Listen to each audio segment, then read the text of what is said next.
তুমি যে বললা যে মামুনি যার সময় বলে গেছে যে চিড়িয়াখানায় নিয়ে যাবে আমাদের ঘুরতে, কই মামুনি তো আসলো না।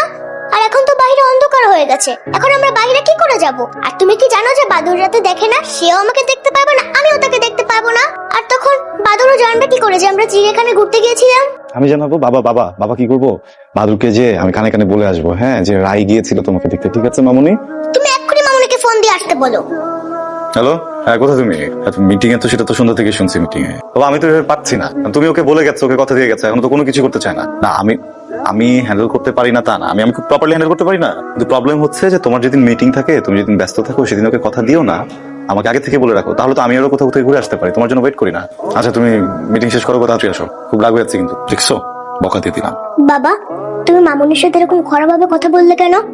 সে যদি রাগ করে বাসায় না আসে তাহলে? কি করবো বলো মামুনি, যার জন্য চুরি করি সেই চোর বলে, আমি কি করবো বলো? সরি সরি সরি সরি, ওকে। আজকেও লেট করে ফেললাম। আসলে ক্লায়েন্ট, এদেরকে হ্যান্ডেল করা সো ডিফিকাল্ট। অফিসে আমি ছাড়া আর কেউ নাই যে ক্লায়েন্টকে ডিল করতে পারে। সো সরি, আমি আজকেও লেট করে ফেলছি। আমি অনেক ট্রাই করছি টাইম ম্যানেজ করতে, বাট পারি না এই টাইমটা ম্যানেজ করতে। ওকে, আমি ওকে ম্যানেজ করছি। মা হিসেবে আমি অনেক পচা, তাই না? তুমি মা হিসেবে অনেক ভালো। শোনো, যাও তুমি ফ্রেশ হও। না, আমি এখন একটু পাশে থাকবো। খেতে হবে না? খেয়ে আসছি। তোমরা খাইছো তো না?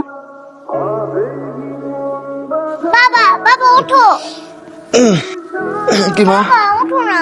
বলো। মামুনি আজকে আমাকে রেখে চলে গেছে অফিসে। মামুনি আবার চলে আসবে, কালকে রাতে এসে তোমাকে অনেক আদর করছে। Good morning. চলো স্কুলে যাই।